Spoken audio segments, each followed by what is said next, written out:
So in our last class, we were discussing कि जब व्यक्ति की आंतरिक इच्छा उसके हृदय में आती है कि मतलब मैं कुछ अपने आत्म साक्षात्कार के लिए कुछ करना तो चाहता हूँ। मैं चाहता हूँ कि मनुष्य जीवन जिस उद्देश्य के लिए मिला है, मैं उसको पाऊं, उस पर मैं काम करूं।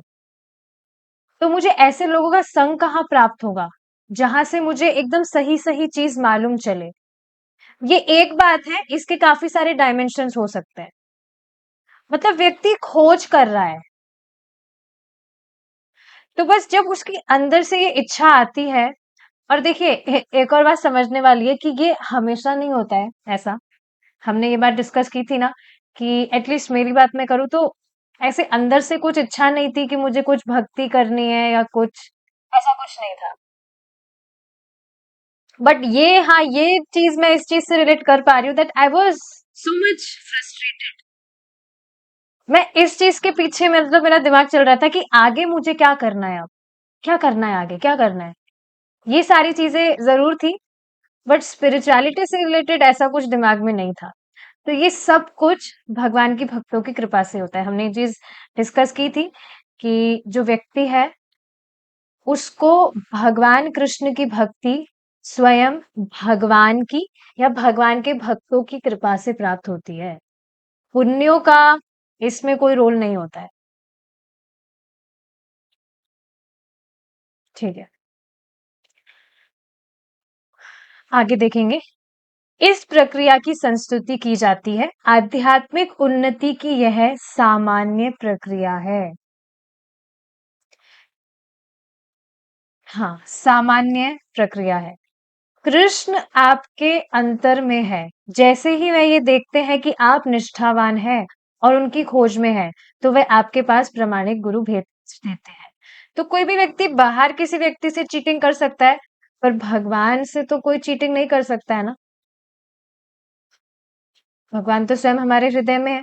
वे सब जानते हैं कि व्यक्ति की क्या इंटेंशन है, क्या वो सच में सीरियस है। और इस वजह से जो भी भक्त नियमित रूप से भक्ति करते हैं, अगर उस व्यक्ति के हृदय में, भक्त के हृदय में इच्छा है कि वह वास्तव में इस वजह से भक्ति कर रहा है ताकि उससे भगवान संतुष्ट हो, भगवान का प्रेम प्राप्त करने के लिए वह भगवान की भक्ति कर रहा है, तो भगवान तो सारे इंटेंशंस जान रहे हैं ना। भगवान से आप कभी भी इस तरह का मतलब व्यवहार नहीं कर सकते हैं कि आप कुछ आर्टिफिशियली कर रहे हैं और भगवान को पता नहीं चल रहा है। वे सब कुछ जानते हैं। कृष्ण और गुरु के इस समन्वय से मनुष्य को कृष्ण भावनामृत के बीज की प्राप्ति होती है। बीज तो पहले से है। यदि आपके पास, अब ये बहुत सुंदर एग्जाम्पल प्रभुपाद जी यहाँ बता रहे हैं, ध्यान से सुनेंगे।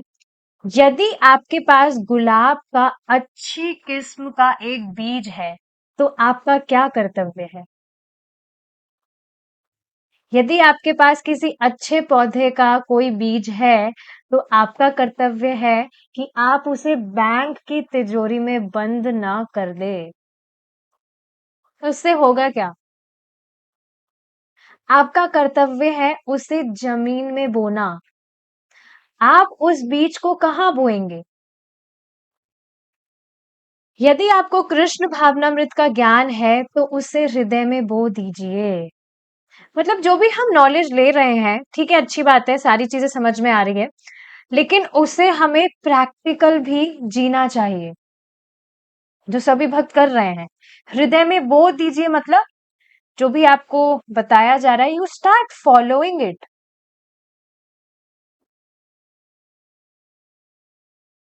सामान्य धरती पर नहीं, अपने हृदय की धरती पर बोइए। बीज बोने के बाद आप उस पर थोड़ा पानी छिड़किए। इसी पर एक इंटरेस्टिंग बात आपको बताती हूँ। आज एक माता जी का मेरे पास कॉल आया था। पहले माता जी नियमित रूप से क्लासेस में आती थी, बट अब उनका कुछ घर वर शिफ्ट होने के बाद में कहीं फंस गई है, वो काम, घर के कामों में ही लगी रहती है बस। तो उनका माला भी नहीं हो रहा है अब नियमित रूप से। क्लासेस में, प्रभु जी की क्लासेस में तो आ रही हैं माता जी, पर तो यही चीज़ माताजी बता रही थी कि मैं माताजी और लोगों को तो मेरा उत्साह है कि मैं और लोगों को बताऊँ और मैं बताती भी हूँ, हर दिन मैं किसी ना किसी को प्रचार करती हूँ मैं, लेकिन मेरा खुद का भजन नहीं हो रहा। तो यही चीज़ मैं उनको बता रही थी that highest compassion is to deliver oneself. पहले खुद को तो बचाओ। आप सोचिए ना, अगर सामने वाला व्यक्ति कहीं नदी में डूब रहा है बेचारा, आप बहुत दयालु है, मतलब आपका दया भाव है बहुत कि आप उसको बचाएं, पर आपको खुद को तैरना नहीं आ रहा है, पर फिर भी आप नदी में गए, आपने छलांग मारी ताकि आप उसको बचाएं। पता लगा कि वो बेचारा तो डूबा, साथ में आप भी डूब गए। तो सबसे पहला कर्तव्य होता है कि हम खुद का तो कल्याण करें, खुद को बचाएंगे तभी तो औरों की मदद कर पाएंगे। तो इस वजह से वो माता जी कह रही थी, माता जी प्रचार भी तो बहुत जरूरी है। भगवान कह रहे हैं ना प्रचार करो, हाँ ठीक है प्रचार जरूरी है, पर इसका अर्थ ये नहीं है कि खुद का भजन हो नहीं रहा है, वो आपका डूबा हुआ है और आप बोल रहे हैं मैं प्रचार कर रही हूँ। जब तक आप खुद भक्ति नहीं करेंगे तो सामने वाले व्यक्ति को कैसे आप प्रभावित कर सकते हैं।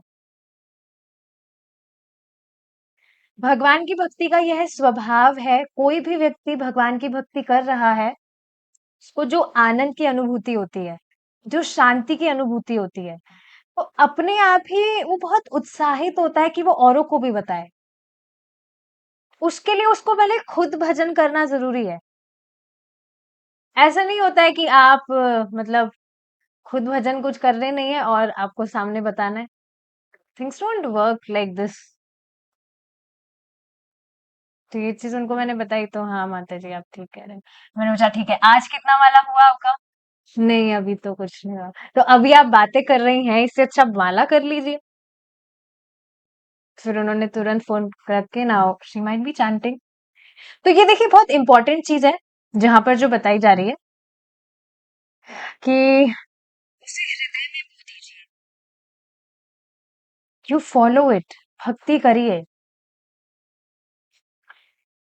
एक और भक्त बता रहे थे अभी थोड़ी देर पहले की बात है कि मैं जिनको भी बताता हूँ, स्कूल में पढ़ाई करते हैं वो भक्त, तो मैं जिन भी स्कूल के बच्चों को मैं बताता हूँ तो वो कन्विंस हो जाते हैं इजीली और करते हैं वो माला, इजीली कन्विंस हो जाते हैं। तो ये चीज देखिए है, whoever is chanting 16 rounds following 4 regulative principle, कहीं भी वह भक्त प्रचार करेगा तो सामने वाले व्यक्ति के चित्त पर असर पड़ेगा ही। चाहे से सामने वाला व्यक्ति हो सकता है हैंड टू हैंड उस टाइम पर कन्विंस, पर प्रभाव पड़ता है। प्रभुपाद जी के शब्द हैं, प्रभुपाद जी बताते हैं इस तरह से। तो इसलिए बहुत ज्यादा जरूरी है कि पहले हम खुद वैसा आचरण करें, तभी हम सामने वाले को इंस्पायर कर पाएंगे। तभी आप देखेंगे कॉन्फिडेंस भी तभी आता है जब आप खुद कुछ चीज फॉलो कर रहे हैं, आपको उससे बेनिफिट हो रहा है, तो ऑटोमेटिकली व्यक्ति बताता है। लेकिन खुद ही कोई चीज फॉलो नहीं कर रहा है तो कहाँ इतने उत्साह से बता पाएगा। ठीक है, बीज बोने के बाद आप उस पर थोड़ा पानी छिड़किए। ये थोड़ी काव्यात्मक लग रही है बात, बहुत अमेजिंग एग्जाम्पल है। यह छिड़काव श्रवण और कीर्तन का होगा। जब बीज को हृदय में बो दिया जाता है, तब उस पर थोड़े से पानी का छिड़काव करें और धीरे धीरे वह बढ़ने लगेगा। तो आप पौधे से, प्रभुपाद जी यहाँ बता रहे हैं, कोई भी आप पौधा उगाते हैं, बोते हैं, तो उसमें नियमित रूप से प्रतिदिन पानी देना बहुत जरूरी है। जैसे थोड़ा थोड़ा पानी दिया जाए, नियमित रूप से देना बहुत जरूरी है, तभी वो जो आपका पौधा है वो बहुत अच्छे से खिलेगा। तो बिल्कुल प्रैक्टिकल चीज है, जो समझ पा रहे हैं प्रैक्टिकल एग्जांपल है। उसी तरह से जब व्यक्ति भक्ति कर रहा है तो नियमित रूप से श्रवण कीर्तन करना जरूरी है, डेली डोज देना जरूरी है। ये बात यहाँ बताई जा रही है। यह प्रक्रिया इस विचार से बंद नहीं कर देनी चाहिए कि चूंकि वह दीक्षित हो चुका है, अब इसलिए श्रवण और कीर्तन की कोई आवश्यकता नहीं रह गई है। यह निरंतर जारी रहना चाहिए। यदि आप पौधे को पानी देना बंद कर देंगे तो वह सूख जाएगा।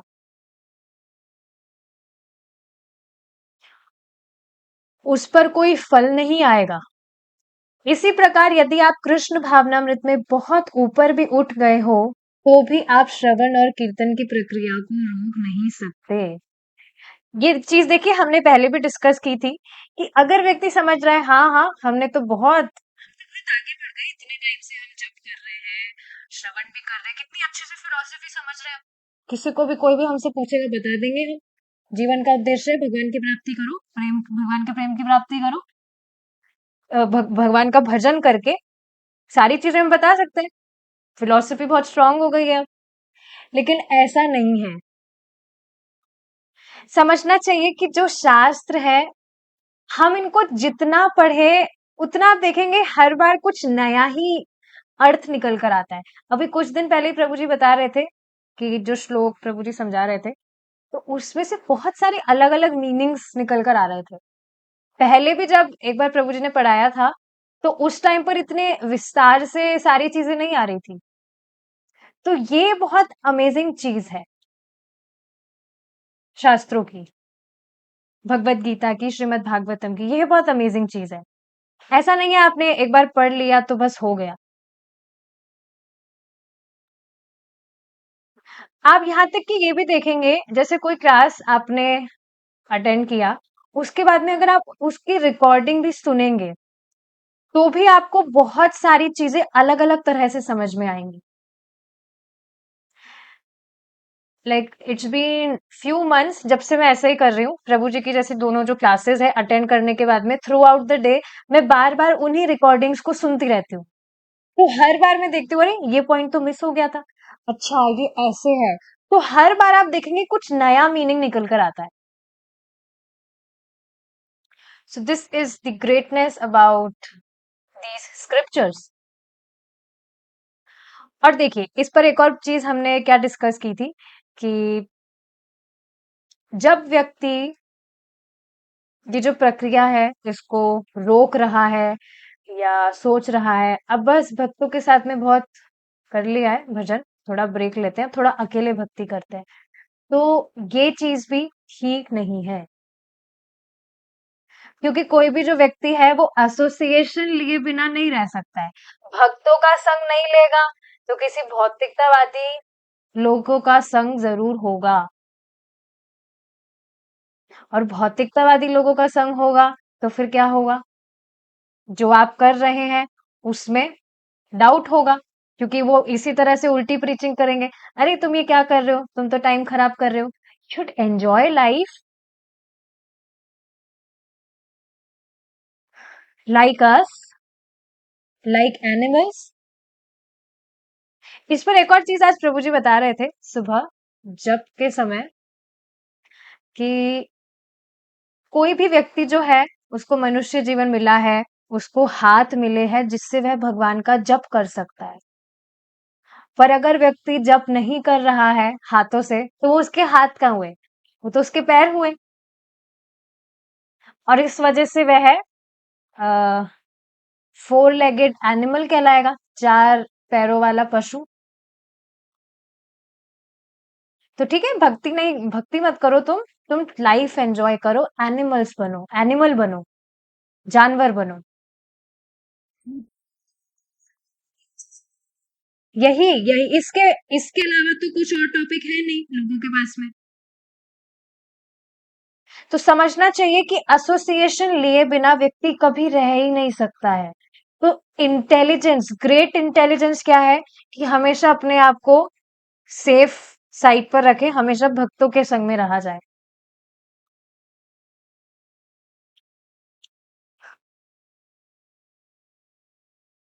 ठीक है। तो हाँ, श्रवण और कीर्तन की प्रक्रिया को रोक नहीं सकते क्योंकि माया इतनी शक्तिशाली है कि जैसे ही वह देखेगी ओ अच्छा मौका हाथ आया है तो तुरंत ही आप सूख जाएंगे। सच में मैं तो यही चीज देखती हूँ कि कैसे लोगों को माया लुभाती है। लोगों की बात छोड़िए, भक्तों की बात देखिए आप। अच्छे से भक्ति करते करते पता नहीं एकदम से क्या होता है, कहाँ से क्या कुछ सुनकर आते हैं, तुरंत बस छोड़ छाड़ के निकल लेते हैं।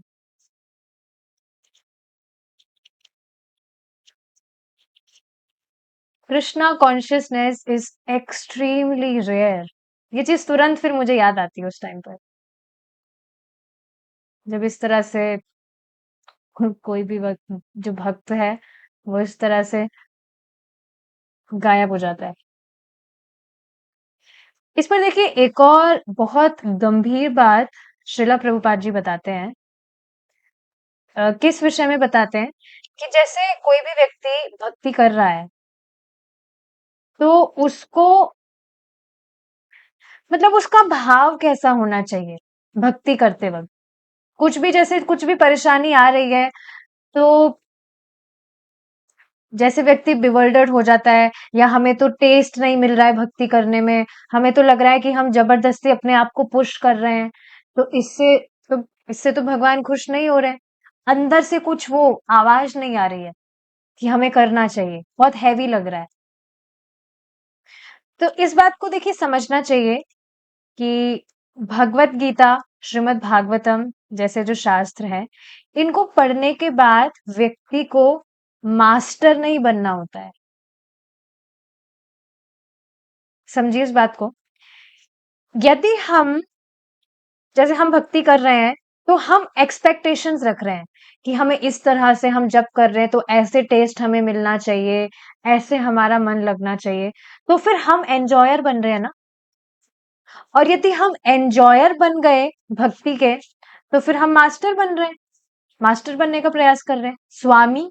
जो हम शुरू से समझते आए हैं कि ये स्वामित्व की भावना हमें छोड़नी है, क्योंकि अंत तो गत्वा अल्टीमेट स्वामी जो है वो भगवान कृष्ण है। भक्ति में भी आप देखेंगे काफी सारी सूक्ष्म चीजें होती है जो जब तक हम श्रवण ना करें तो अपने आप से तो समझ में ही नहीं आती है। तो जैसे कोई भी व्यक्ति इस तरह से सोच रहा है कि हम भक्ति कर रहे हैं पर हमें टेस्ट नहीं मिल रहा है, रस हमें नहीं मिल रहा है, तो फिर ये वही बात हो गई ना कि आप भक्ति के एंजॉयर बनने का प्रयास कर रहे हैं, मतलब मास्टर, कि हमारी सेवा के एंजॉयर हम हैं और जब हम चाहें तब हमें सुख मिल जाना चाहिए।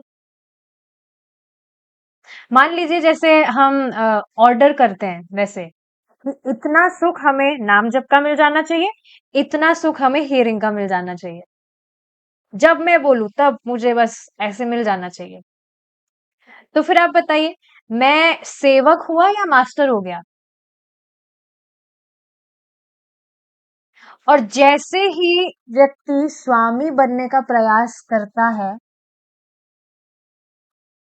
तो भगवान कृष्ण के सुख के बारे में वो कहाँ विचार कर रहा है। ये बात बताई जाती है that if we are serving Krishna, अगर हम भगवान की सेवा कर रहे हैं तो हम अपने आप संतुष्ट होते हैं।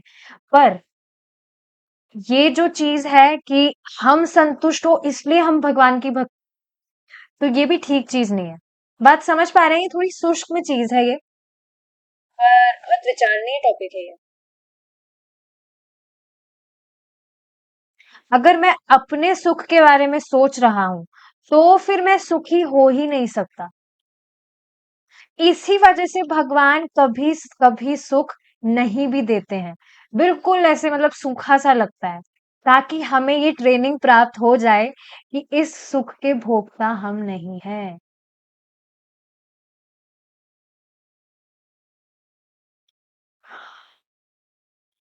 कल की क्लास में प्रभु जी बता रहे थे that the highest position is that we understand that we are so fallen and our position is that we are servant of the servant of the servant of the Lord।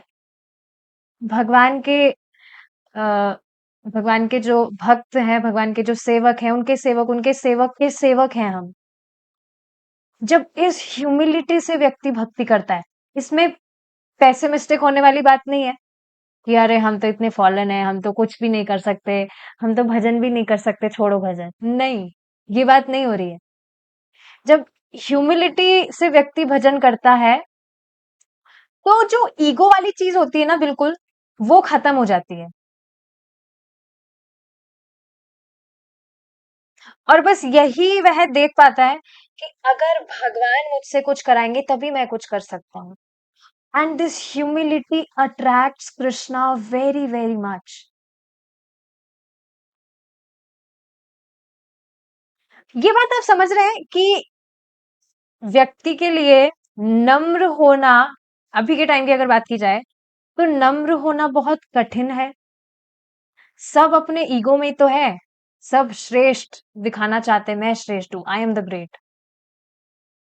But ये सारी चीजें भगवान कृष्ण को प्रसन्न नहीं करती है।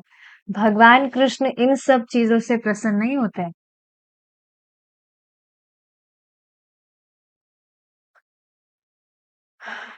तो ये बहुत ही डीप पॉइंट है समझने वाला।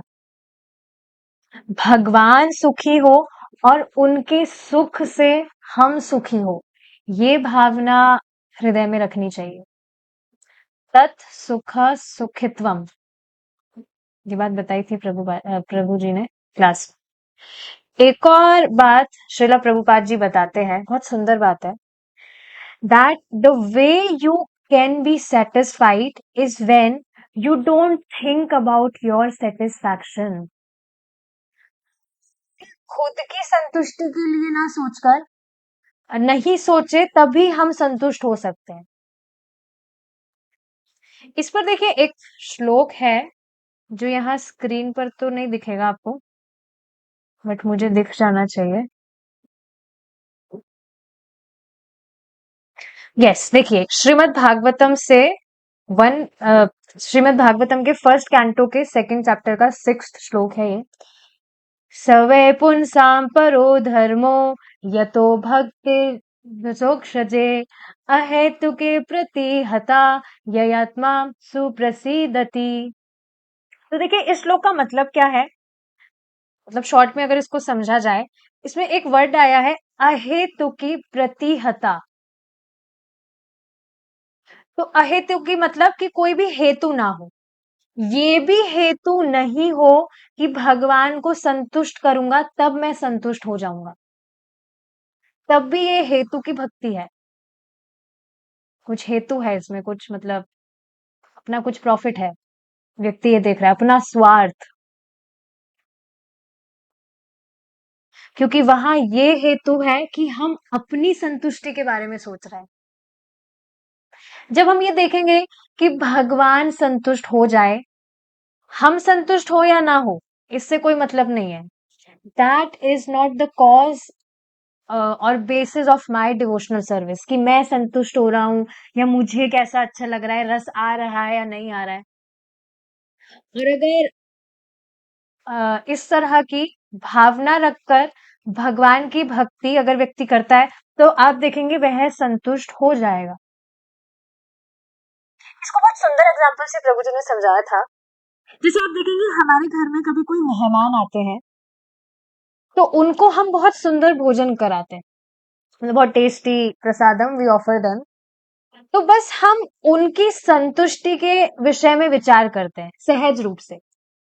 अगर उनसे प्रेम हो तो, कोई भी घर में आ रहे हैं, अगर उनसे प्रेम हो तो क्या दिमाग में आता है कि ये अच्छा सा जो भोजन इनको मैं ऑफर कर रहा हूँ, इसको खाकर बस ये संतुष्ट हो जाए। हम अपने विषय में नहीं सोचते कि हाँ ये खा रहा है तो मुझे भी संतुष्टि प्राप्त हो जाए, मुझे भी संतुष्टि प्राप्त होगी, ऐसा कुछ विचार नहीं करते। लेकिन आप देखते हैं अगर वह बढ़िया से भोजन प्राप्त कर रहा है, उसको बहुत बढ़िया तृप्ति हो रही है, तो आपको अपने आप ही संतुष्टि प्राप्त होती है। बहुत ही सुंदर एग्जाम्पल ये लगा था कि सामने वाला आप देख रहे हैं उसको अच्छा लग रहा है, आपने जो खाना बनाया है बहुत अच्छे से चाव से उसको पा रहा है, तो you already automatically feel satisfied, जो भी आप सेवा कर रहे हैं उस तरह से। तो ये सिद्धांत सीखने की जरूरत है कि बहुत, देखिए बॉटम लाइन क्या है, आज हमें कैसा लग रहा है या कल कैसा लगेगा, इस पर ध्यान ना देकर रोज भक्ति करना चाहिए।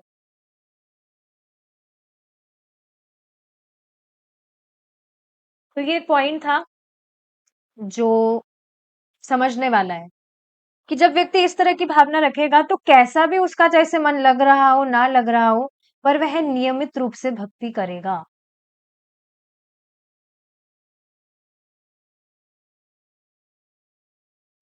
ठीक है। कभी भी और हमेशा ये बात ध्यान रखिए जब आप इस तरह से नियमित रूप से भक्ति कर रहे हैं, so you are not giving chance to Maya. Maya Devi आपको एटलीस्ट उस टाइम के लिए परेशान कर ही नहीं सकती है। हमेशा मैं तो यही बात सोचती हूँ, जब भी आपको कुछ परेशानी सताती है, कुछ भी आपकी लाइफ में कुछ एंजाइटी है, एटसेट्रा एटसेट्रा, तो आप बस श्रवण कीजिए। तुरंत आपका जो शोक है, किसी भी चीज को लेकर एंजाइटी हुई है, वो तुरंत चला जाएगा। बल्कि आप देखेंगे कि आपके दिमाग में कुछ क्वेश्चन घूम रहा हो, मतलब जिस भी कारण आपके दिमाग में वो एंजाइटी आपको सता रही हो, उसका आपको श्रवण के माध्यम से उसका सॉल्यूशन आपको प्राप्त हो जाएगा। कई बार ऐसा हुआ है। एक भक्त मुझे बता रहे थे कि कुछ बहुत मतलब प्रॉब्लम थी, बहुत मतलब परेशान हो रही थी वो माताजी। लेकिन उन्होंने कुछ कथा मुझे फॉरवर्ड की थी कि माताजी आप सुनिए, मुझे बहुत अच्छा लगा। तो यही बता रही थी कि मुझे भी बहुत मतलब मैं टेंशन हो रही थी, पर मैंने ये कथा सुनी तो अपने आप ही सारे मुझे मेरे सॉल्यूशंस मिल गए। तो श्रवण के माध्यम से आपको ऑटोमेटिकली आप देखेंगे आपकी समस्या का समाधान भी मिल जाता है। काफी बार ऐसा होता है। तो जब भी आप इस तरह से कर रहे हैं, वो आपको तंग नहीं कर सकती है।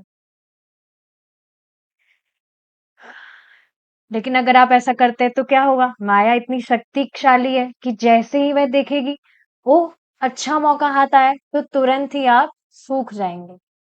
क्रिया से ही कृष्ण भावनामृत का पौधा होता है। जितना श्रवण कीर्तन करेंगे, उतना आप अपनी भक्ति में तीव्रता से आगे बढ़ते जाएँगे। ये देखिए उसी तरह है जैसे कहीं पर कुछ सेल लग रही हो, तो क्या व्यक्ति कंजूसाई करता है, अरे सेल लग रही है, हाँ कोई बात नहीं, नहीं। वो सोचता है अरे वाह सेल लग रही है, इतना बढ़िया अच्छी चीज हमें कम दाम में मिल रही है, तो जितना हो सके ले लेना चाहिए। वो अपनी मम्मी के लिए भी लेगा, अपनी दादी के लिए भी लेगा, अपनी अगर वाइफ है उसके लिए लेगा, बच्चों के लिए लेगा, सबके लिए वो ले लेगा। तो मतलब लेता मतलब वो ज्यादा लेगा। तो उसी तरह से समझना चाहिए कि भगवान का जो श्रवण और कीर्तन है, वह हमारी भक्ति को जितना हम करते हैं उतना हम हमारी भक्ति उससे बढ़ती है। तो जितना हमें जब भी मौका मिले लगे पड़े रहना चाहिए बस। बहुत इंटरेस्टिंग चीज है ये। सामान्य व्यक्ति इस चीज को नहीं समझेगा, पर एक बार किसी के दिमाग में ये बात स्ट्राइक कर जाए तो आप देखेंगे टाइम मतलब फ्री जाएगा ही नहीं टाइम कभी। भक्तों का ऐसा होता भी नहीं है, मैं जान रही हूँ। ठीक है। तो पानी डालने की क्रिया से ही कृष्ण भावनामृत का पौधा बढ़ता है। यह कैसे बढ़ता है? हर पौधे की एक सीमा होती है। वह लगातार बढ़ता जाता है, लेकिन एक समय ऐसा आता है जब वह बढ़ना बंद कर देता है। किंतु कृष्ण भावना का पौधा इस तरह बढ़ता है कि वह इस भौतिक ब्रह्मांड में कहीं रुकता नहीं, क्योंकि एक कृष्ण भावना भावित व्यक्ति इस भौतिक ब्रह्मांड के किसी भी भाग में उपलब्ध स्वर्गीय सुविधाओं से संतुष्ट नहीं होता। यदि आप उसे सिद्ध लोग भी भेजना चाहे, जहाँ के निवासी इतने शक्तिशाली और उन्नत है कि वे बिना वायुयान के आकाश में उड़ सकते हैं, तो भी वह संतुष्ट नहीं होगा। अब इस पर भी देखिए विचारणीय बात है। आज सोचिए किसी व्यक्ति के पास में ऐसी शक्ति आ जाए जिससे वह बिना वायुयान के मतलब जो प्लेन वगैरह होते हैं, उसके बिना ही वो आकाश में उड़ जाए, तो उससे होगा क्या? उससे क्या ही संतुष्टि प्राप्त होगी आप बताइए? कि वो इस तरह से उड़ रहा है। देखिए बात ये मजाक की बात नहीं है। इसको भी बहुत सुंदर एक एग्जाम्पल से समझेंगे हम। जैसे आप सोचिए कोई बाबा है, उसके पास में कुछ सिद्धियां हैं। कोई भी व्यक्ति, बाबा नहीं तो कोई भी व्यक्ति उसके पास में कोई सिद्धियां है। क्या सिद्धि है? कि वो जो बालू है उसको वो चावल में परिणत कर सकता है। कुछ चमत्कार करेगा। मिट्टी है और उसको उसने कुछ भी गेहूं या चावल में उसे परिवर्तित कर दिया। होती है लोगों के पास में ऐसी सिद्धियां। तो आप बताइए कौन सा बड़ा काम हो गया उसमें? एक बालू को उसने बस चावल में कुछ भी, उसने एक मुट्ठी चावल में भी अगर उसने उसको मतलब कुछ जादू करके उसको कर दिया परिणित, तो उसमें बड़ी बात क्या हो गई? लेकिन आप देखेंगे लोग ऐसे ही छोटे मोटे चमत्कारों से कितने पागल हो जाते हैं। इस तरह से पागल हो जाते हैं कि उस व्यक्ति को ही अपना भगवान तक मान लेते हैं कि हाँ भगवान ही तो चमत्कार करना जानते हैं, ये व्यक्ति ऐसे चमत्कार कर रहा है, ये यही भगवान है।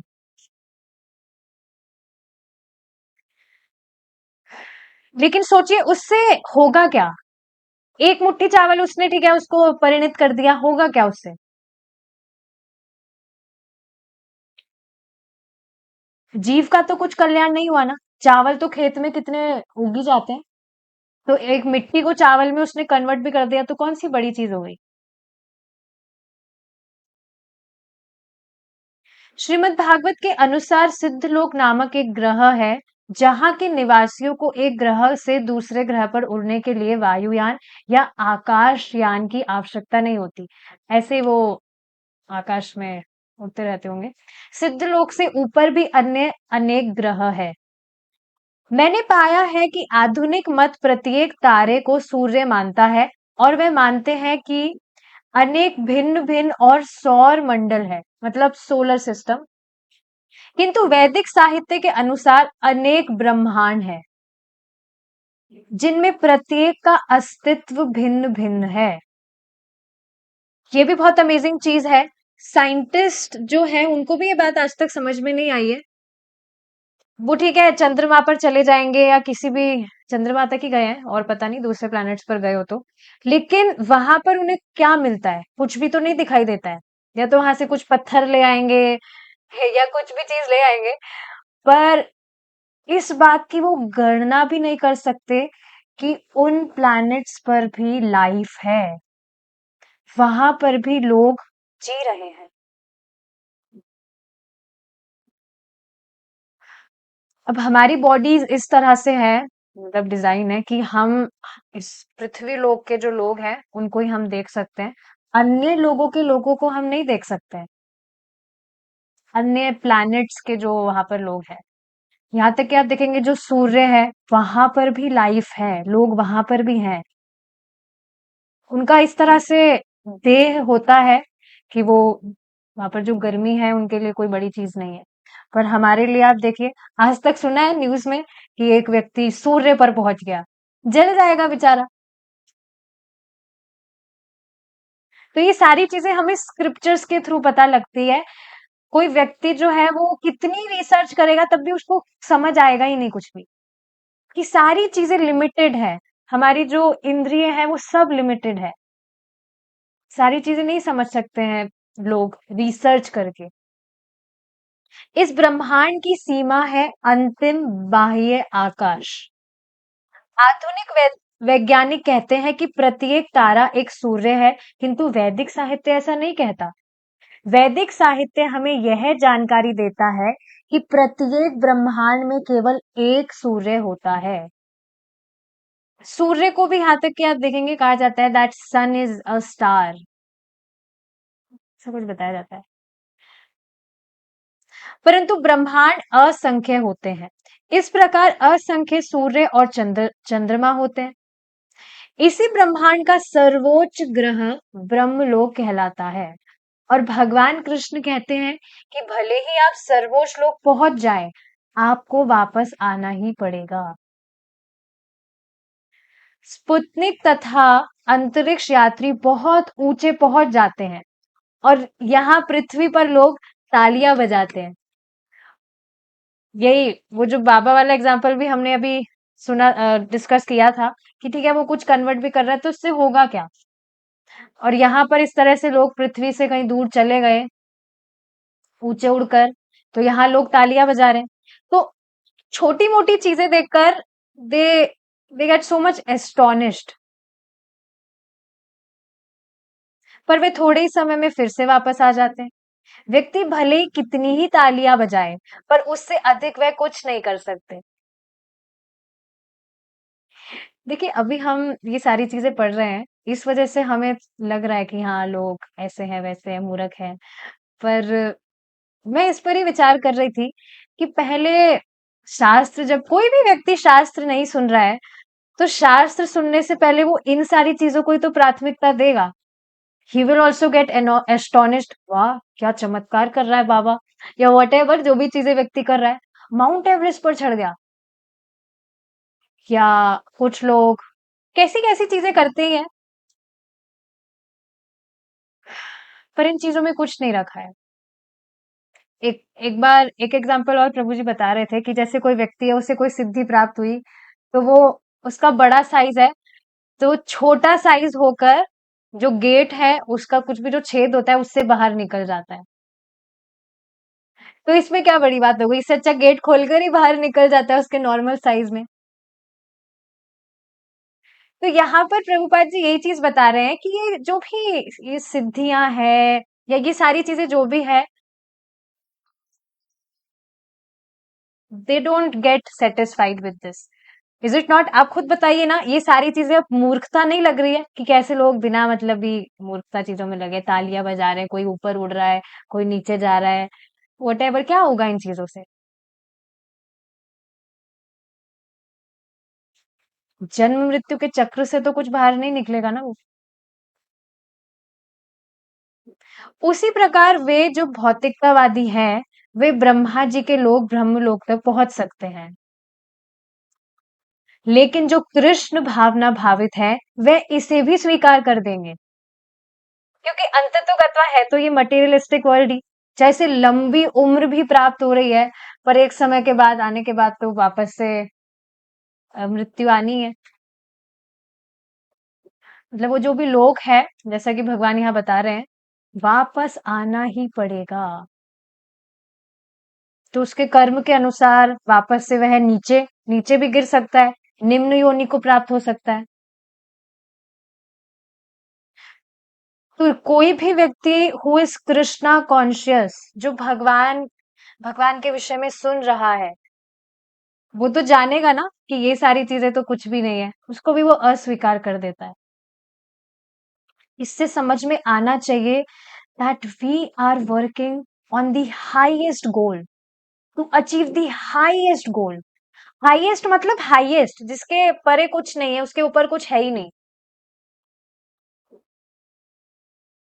वे लोग निराकार ब्रह्म ज्योति की भी अपेक्षा कर देते हैं। किसी को कभी सपने में भी नहीं आया होगा कि हम ऐसे भगवान की जो दिव्य ज्योति है उसमें हम लीन हो रहे हैं। आया है कभी किसी को सपना?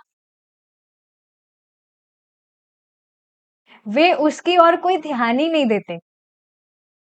इस ब्रह्मांड का आवरण इस अंतरिक्ष से, हम आज का चैप्टर मतलब कंप्लीट होने वाला है, तो विल कंटिन्यू। इस ब्रह्मांड का आवरण इस अंतरिक्ष से जिसमें हम रहते हैं कहीं अधिक मोटा है। ध्यान से सुनेंगे समझ आ जाएगा। पृथ्वी की बात बताई जा रही है। ब्रह्मांड, नहीं सॉरी, ब्रह्मांड की बात बताई जा रही है। ब्रह्मांड का बाहरी भाग उसके भीतरी आकाश का 10 गुना है, इसलिए व्यक्ति को यह आवरण भेदना पड़ता है, और तब वह विराज या कारण समुद्र में पहुंचता है। देखिए, टू बी वेरी ऑनेस्ट, ये जो पैराग्राफ यहाँ बताया जा रहा है, ये मुझे समझ ही नहीं आया था, तो अभी मैं इसके विषय में कुछ नहीं कह रही हूँ। आई विल आस्क प्रभु जी, फिर मैं बताऊंगी।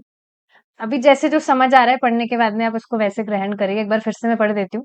इस ब्रह्मांड का आवरण इस अंतरिक्ष से जिसमें हम रहते हैं कहीं अधिक मोटा है। ब्रह्मांड का बाहरी भाग उसके भीतर आकाश का 10 गुना है, इसलिए व्यक्ति को यह आवरण भेदना पड़ता है, और तब वह विराज या कारण समुद्र में पहुंचता है। बौद्ध दर्शन की पूर्णता है उस विराज तक पहुंच जाना। वैदिक भाषा अनुसार जब यह भौतिक जगत पूर्णतया नष्ट हो जाता है, तब यह विराज कहलाता है। तो जो बौद्ध फिलॉसफी है, उसके अनुसार जो उत्तम लक्ष्य है वह है विराज तक पहुंचना। और विराज क्या बताया जा रहा है? इस भौतिक जगत की जगत पूर्णतया नष्ट हो जाता है, पूरा मतलब प्रलय हो गई पूरे भौतिक जगत की, तब वह विराज कहलाता है। तो जो बौद्ध फिलॉसफी है वो इस पर है कि विराज तक पहुंचना ही हाईएस्ट गोल है।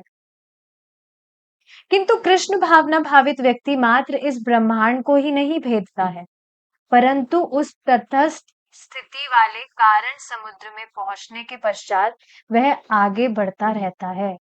ब्रह्मलोक से विराज और विराज से दिव्य आकाश जाते हुए यह पौधा इतनी उत्तम रीति से बढ़ता है कि दिव्य आकाश में पहुंचने पर भी वह किसी वैकुंठ ग्रह से संतुष्ट नहीं होता।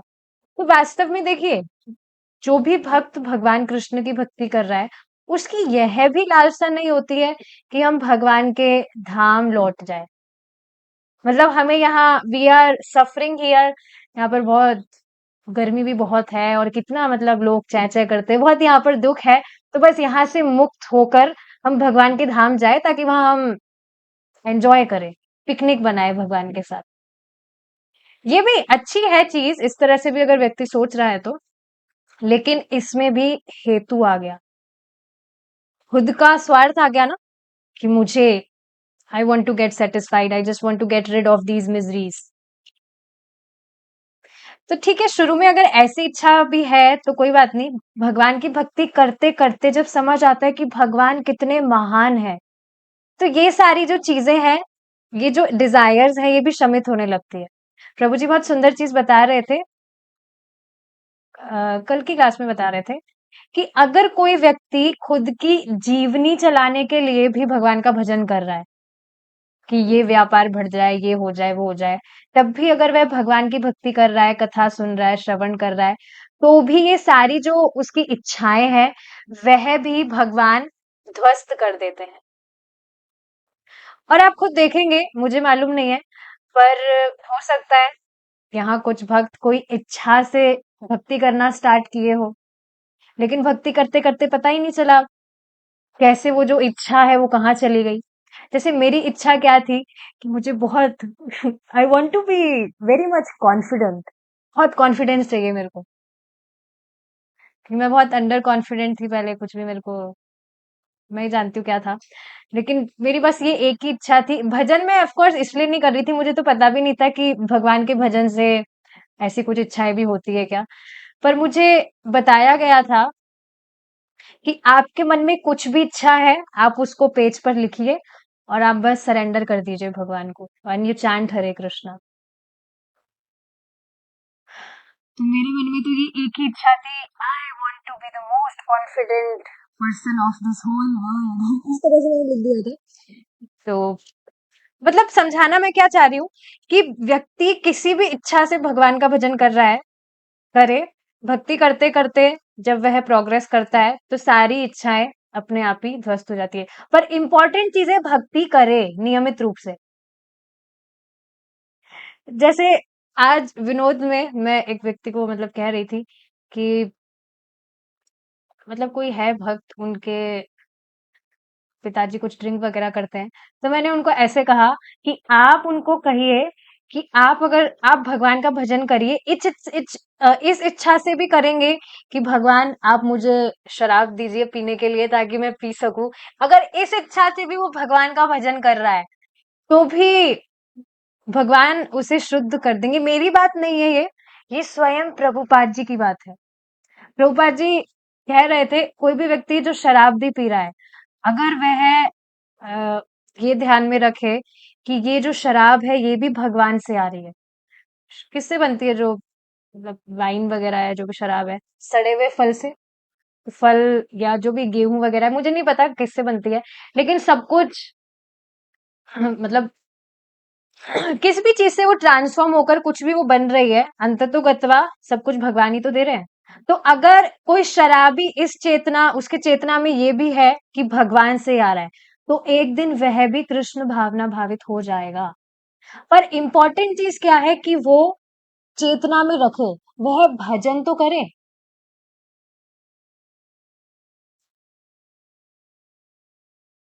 हमारा काम है भक्ति करने का, बस। बाकी जो भी भगवान को करवाना होगा भगवान अपने आप करवाएंगे। कचरा साफ करना है हमारे हृदय का, वो सब भगवान का काम है, हमारा काम नहीं है। हमारा काम है, we will chant Hare Krishna, we will hear Krishna katha, we will consume Krishna prasadam. बाकी भगवान का बिजनेस है, भगवान जाने, हमको नहीं पता। तो ये बहुत अमेजिंग चीज है। ठीक है, किसी भी चीज से व्यक्ति संतुष्ट नहीं होता, वैकुंठ ग्रह से भी संतुष्ट नहीं होता। दिव्य आकाश के सर्वोच्च ग्रह में सर्वोच्च ग्रह कृष्ण लोक है भगवान का, गोलोक धाम, वैकुंठ धाम। इसका आकार कमल पुष्प की तरह है जहां कृष्ण स्थित है। और वही जब यह पौधा भगवान कृष्ण के चरण कमल को प्राप्त करता है, तब विश्रांति प्राप्त है। जिस प्रकार एक लता बढ़ते बढ़ते किसी वस्तु से लिपट जाती है, जैसे आपने कभी देखा हो, कोई बेल है, अंगूर की बेल, वो लिपटते लिपटते, मतलब बेल जो है वो किसी के सहारे से ही खड़ी हो पाती है, तो बाद में फिर वो विस्तारित होती जाती है, होती जाती है। तो वैसे प्रभुपाद जी यहाँ पर एग्जाम्पल बता रहे हैं कि जिस तरह एक जो लता है बढ़ते बढ़ते किसी वस्तु से लिपट जाती है और फिर अपना विस्तार करती है, उसी प्रकार जब भक्ति लता कृष्ण के चरण कमलों को प्राप्त करती है, तब वह अपना विस्तार करती है। जैसे ही कृष्ण भावनामृत की लता भगवान कृष्ण के चरण कमलों को ग्रहण करती है, वह वही आश्रय लेती है। अब मेरी यात्रा पूरी हुई, अब यहाँ अपना विस्तार करूं। विस्तार करने का अर्थ है भगवान कृष्ण के संग आनंद लेना। वही भक्त संतुष्ट होते हैं। आनंद कैसे लेना? भगवान कृष्ण की सेवा करके।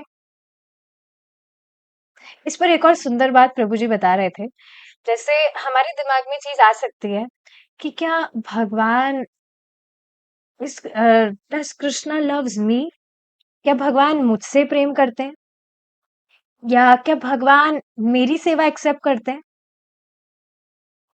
ह्यूमिलिटी के कारण भी हो सकता है, या कैसे भी, या मैंने तो कुछ भी ऐसा कुछ अच्छा किया नहीं, कभी भी भगवान को असंतुष्ट करने के कार्य किए, कभी भी ऐसा कुछ किया ही नहीं अनजाने में भी जिससे भगवान संतुष्ट हो। तो क्या भगवान भगवान मुझसे प्रेम करते हैं, भगवान मेरी सेवा एक्सेप्ट करते हैं?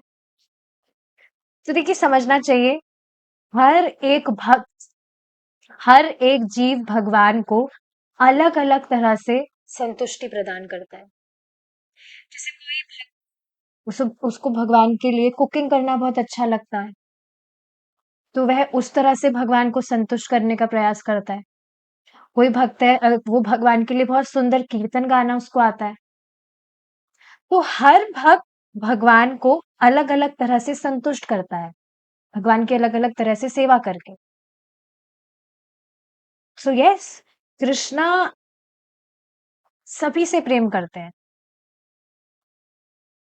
Krishna is a personal God. सामूहिक रूप से तो भगवान सभी से प्रेम करते हैं, साथ ही व्यक्तिगत रूप से भी भगवान कृष्ण हमसे बहुत प्रेम करते हैं। प्रेम करते हैं तभी तो आप देख रहे हैं ना, भक्ति करने से हमारे जीवन में जो भी ट्रांसफॉर्मेशन आए हैं, उसका एकमात्र कारण यही तो है, भगवान ही तो सब कुछ कर रहे हैं। पूरी सफाई भगवान ही तो कर रहे हैं। सो यस, कृष्णा लव्स अस सो मच। इस लता को लगातार बढ़ते रहना चाहिए, और इस प्रकार जो पहले से ही कृष्ण भावना भावित है, यदि वे स्वाभाविक गति में बढ़ते रहे, तो इसी जीवन में इस लता के फल का रसास्वादन कर सकते हैं। मतलब नियमित रूप से कोई भी व्यक्ति एकदम निष्ठुर होकर भगवान कृष्ण की भक्ति कर रहा है, तो इस ही जीवन में इस लता के फल का रसास्वादन कर सकता है। मतलब इसी जीवन में ही can go back to Godhead. यदि आप इस कीर्तन और श्रवण की प्रक्रिया में लगे रहते हैं, तो आप बढ़ते जाएंगे और वास्तव में भगवान कृष्ण के चरण कमलों को प्राप्त करेंगे तथा वहां उनके संग का रसास्वादन करेंगे। इस पर देखिए, एक और चीज, एक कंफ्यूजन मेरे दिमाग में आया था, उसके बाद में विल स्टॉप, कि इतने सारे असीमित, मतलब आपको पता होना चाहिए ये चीज, कि मटेरियल वर्ल्ड में भी जो बद्ध जीवात्माएं हैं, वे असीमित है। तो ऐसा कभी भी नहीं होगा कि यहाँ पर जैसे होता है ना काफी बार लोग बिना मतलब के क्वेश्चन करते हैं कि अगर सभी भक्ति करेंगे, सभी भगवान के पास लौट जाएंगे तो फिर तो ये जगत खाली हो जाएगा। नहीं, ऐसा कभी भी नहीं होगा, क्योंकि सारी जो जीवात्मा है वे अनलिमिटेड है। अनलिमिटेड मतलब समझ रहे हैं कि गिनती नहीं है, असीमित है। असंख्य का अर्थ यही तो होता है। तो ऐसा कभी भी नहीं होगा कि जगत खाली हो जाएगा, या ऐसा भी नहीं है कि ये जगत खाली हो जाएगा तो इसको भरने के लिए भगवान के धाम से लोगों को यहाँ पर फेंका जाएगा। नहीं, ऐसा कुछ भी नहीं है, ये सब बिना मतलब की बातें हैं। अ, जो मटेरियल वर्ल्ड्स हैं वो भी असीमित है, और भगवान के जो जीव है, बद्ध जीवों की बात हो रही है, हमारे जैसे नालायकों की, वो भी असीमित है। तो हाँ, मेरे दिमाग में क्या क्वेश्चन आया था कि भगवान कृष्ण के धाम में अगर मतलब इतने सारे जो भक्त हैं वहां पर भगवान के पास में लौट जाते हैं, तो वहां पर तो बहुत भीड़ नहीं हो जाएगी? पता नहीं क्या स्टूपिड क्वेश्चन आते रहते हैं। तो मैं इस तरह से सोच रही थी, और बहुत सारे भक्त होंगे तो फिर भगवान कृष्ण सबके साथ में कैसे प्रेम का आदान प्रदान कर पाएंगे, इतने सारे अगर भक्त होंगे तो पता नहीं, आप सबको ये आंसर पता भी होगा, मुझे नहीं पता था। तो ये चीज मालूम होनी चाहिए कि भगवान के धाम भगवान कृष्ण हर एक व्यक्ति से व्यक्तिगत रूप से प्रेम का आदान प्रदान करते हैं। जैसे हमने सुना है ना, रास लीला में प्रत्येक गोपी, जो हर गोपी है, उनको यही लगता है कि भगवान कृष्ण उनके साथ में रास कर रहे हैं। भगवान कृष्ण सबसे अधिक मुझसे प्रेम करते हैं, हर गोपी को यही, दे एक्सपीरियंस लाइक दिस ओनली, जो कि वास्तविकता भी है। तो भगवान कृष्ण इसी तरह से हर भक्त से व्यक्तिगत रूप से आदान प्रदान करते हैं। तो वहां पर इस तरह से लड़ाई झगड़े नहीं है कि मैंने तो सोचा था मैं आज भगवान के लिए कुकिंग करूंगी, तुम कैसे कर कर आए हो, मैंने ऑलरेडी इतना सारा भगवान के लिए बना लिया है। ऐसा नहीं है वहां पर। भगवान के लिए मतलब भगवान हर एक भक्त के साथ में व्यक्तिगत रूप से रहते हैं, उनकी सेवाओं को एक्सेप्ट करते हैं। जैसे यहाँ पर होता है ना कि घर में जैसे एक डीटी है, तो किसी व्यक्ति ने सोचा था, जैसे कोई व्यक्ति सोचा, कोई भी भक्त है वो सोच रहा है कि मैं भगवान के लिए ड्रेसिंग लेकर आऊंगा इस बार, कुछ भी, जैसे कोई फेस्टिवल है, तो कोई दूसरा भक्त भी ले आया, तो अब दोनों के बीच में थोड़ा कॉन्फ्लिक्ट होगा कि नहीं, मैं तो चाहता हूँ भगवान मेरा ड्रेस पहने जो मैं लेकर आया हूँ, या मैं चाहता हूँ, तो वहां पर ऐसा कुछ भी नहीं है। यहाँ पर भी तो फिर भी थोड़ा लिमिटेशन है। भगवान व्यक्तिगत रूप से प्रत्येक भक्त की सेवा एक्सेप्ट करते हैं। तो वहां ऐसे अकेलापन नहीं होगा, अरे भगवान तो उन भक्त के साथ है, हमारे साथ तो कोई नहीं है। नहीं, ऐसा नहीं है। Krishna will be there with us, like for always. ठीक है, इसी से हमारा जो आज का चैप्टर है इस बुक का वो समाप्त होता है। इनफैक्ट हमारी जो बुक है कृष्ण भावनामृत सर्वोत्तम योग पद्धति, वो यहाँ पर कंप्लीट होती है। Will stop here now. Krishna भावनामृत सर्वोत्तम योग पद्धति पुस्तक की जय, श्रीला प्रभुपाद की जय, निताय गौर प्रमानंदे, हरि बोल, हरे कृष्ण।